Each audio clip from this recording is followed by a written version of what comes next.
Hello, and welcome to Bucovery, where East meets West as we learn from Buddhist psychology how to deal with mental health and health issues. And now your host, Tyler Woods. Hi, this is Dr. Tyler Woods. Great to be here today with Bucovery and looking at mental health through a Buddhist psychology lens. And I have to tell you, today is going to be kind of different. I overheard two people in the past couple months that said they don't want to use my services because as a counselor because I am Buddhist. And I think, really? I mean, I've heard people say they don't want a Muslim doctor, they don't want a black psychiatrist, they don't want a Hispanic nurse, but a Buddhist psychotherapist? I mean, really? I mean, Buddhism is the origination of psychology, really. I mean, Buddhism is a psychology. So I don't get it. It's one of the most calmest, laid-back, easy thing there is. And somebody doesn't want a Buddhist to see their loved one. And it brought me back to 3 years ago when we were living at a place. It was a ranch, and granted, we weren't fond of living there, and we were looking for a way out, but our dear friends who were our landlords made that easy for us because they kicked us out because we were not Christian and we were Buddhist, and they were our very dear friends, and they asked us to leave because we didn't practice the same religion and philosophies as they did. Now, 2 weeks prior to them kicking us out, they had said they could not imagine us not living there ever. So I think it must have been a sermon or something that they decided to turn against our friends and shun us for being Buddhist. I was really stricken by it with sadness in my heart because as Buddhists, we work on letting go of things that hurt, and we're not into hurting other people. Clearly, we're not into hurting people who have different belief systems. And we certainly don't want to judge people. So to fear a Buddhist is like fearing a baby kitten or a puppy. And I was thinking, well, we should address this. Now, as Buddhists, no, we don't donate tons of money to our churches. And we certainly don't talk in tongues. But we do give to others in many ways, and we do chant. We don't make people feel guilty for not going to church, but we certainly use the earth and sky as our temple. Now, we don't have a host of do-nots in our life. We have guidelines, noble truths and paths, and we are to walk this to end suffering. I can't imagine people not wanting a Buddhist as their counselor or neighbor. However, the powers that be has allowed me on a personal level to see people of religion that they live in fear, and what they don't understand or what is not bred into them can create fear. Now, don't get me wrong. I'm a Buddhist, but I believe in God. Yeah, I think God is love. And the only commandment we need is to do no harm. You can take a rest of the rules and the regulations and get rid of them, because knowing God is love and to do no harm is pretty much all we need to survive on this planet. I was never one for the commandment. It sounds horrible. I command, thou shalt not. Well, as a child, it was pretty spooky stuff to me. I remember saying, is there anything we can do? I always tried to live my life in kindness.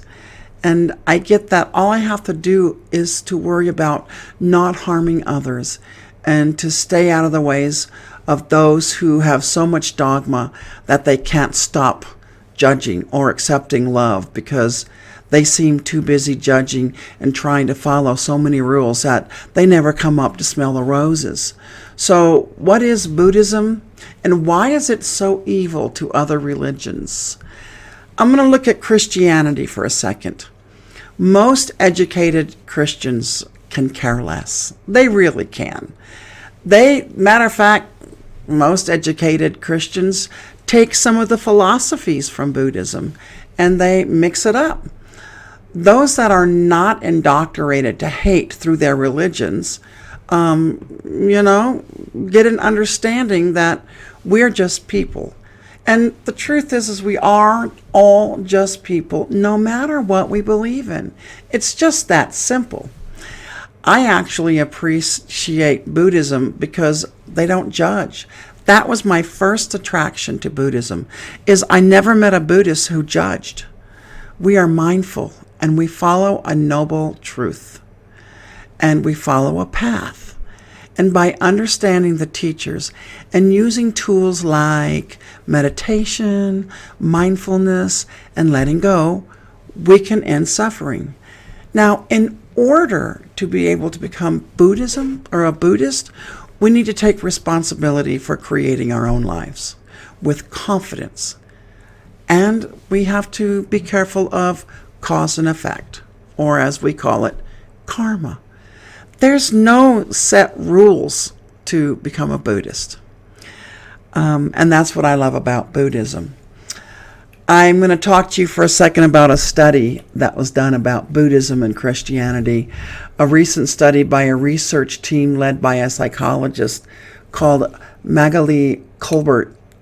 She was a postdoctoral researcher at Stanford University, and her study concluded that the Buddhist concepts don't inspire prejudice towards outsiders.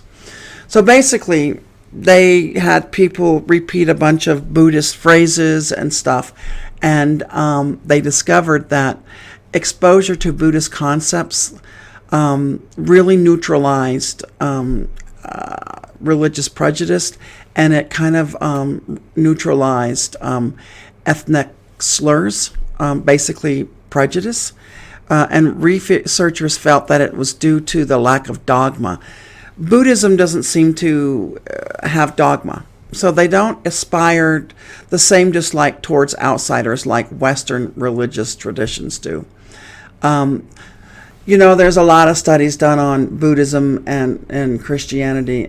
Many studies have linked religion with mental health and physical health problems, and some have even linked it with being stronger. So, pick the study, pick whatever, but I love that the recent study says that exposure to Buddhist concepts really decrease prejudice. And that's what inspired me pretty much to become the Buddhist that I am.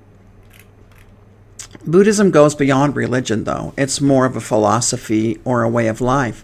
It's a philosophy because philosophy means love of wisdom. And that's the Buddhist path. Buddhism can be summed up as to lead a moral life, to be mindful and aware of thoughts and actions, to develop wisdom and understanding.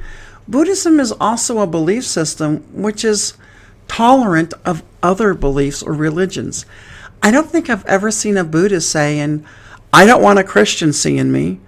I don't want a Muslim seeing me. I don't think I've ever seen a Buddhist say that they didn't want a certain religion to see them. Buddhism agrees with the moral teachings of other religions, but Buddhism goes further by providing a long-term purpose within our existence through wisdom and a true understanding and meaning. By practicing meditation, we Buddhists get used to being in a state that's got less disturbing emotions and more joy and clarity to life. Then we try to bring that perspective, experience, and meditation into our daily life. If a difficult situation comes up, we can see it from a bigger perspective and with less drama. Anything with less drama is something I'm going to want to go towards. Who would not want to live their life like that? We don't spend 8 hours a day chanting. We don't do the things that most people associate with Buddhism. Fact is, we live by Buddhist teaching, which is simple, that the true path to enlightenment is found in letting go of attachments to this physical life. Buddhism is best summarized by the Four Noble Truths and the Noble Eightfold Path. Now, what are those Four Noble Truths? Check our past radio shows, but what they're saying is to live is to suffer. Suffering is caused by desire. we can eliminate suffering, and the desire to eliminate suffering is through the Noble Eightfold Path, which is the right view, the right intention, the right speech, the right action, the right livelihood, the right effort, the right mindfulness, and the right concentration. Yes, that sounds really evil, and I should not be trusted with anyone's loved one. And when I say that, I almost have to laugh at the same time, have compassion for the ignorance of people who judge any religion through their religion. You know, Buddhism is based on kindness and came 500 years before Christ or even Christianity. I have to have compassion for those who don't want me to work with someone because I'm Buddhist. This is how hate is created. This is what causes war and anger and tension. Buddhist teachings can be understood and tested by anyone. Buddhism teaches that there are solutions to our problems, and they're within ourselves, not from the outside. They don't hand us a stack of rules and say, this is what you have to do. The Buddha asked all of his followers not to take his word as true, as a matter of fact, rather to test the teachings for ourselves. That's why we don't have dogma and we're not a dogmatic society. In this way, each person gets to decide for themselves and take responsibility for their own actions and understanding.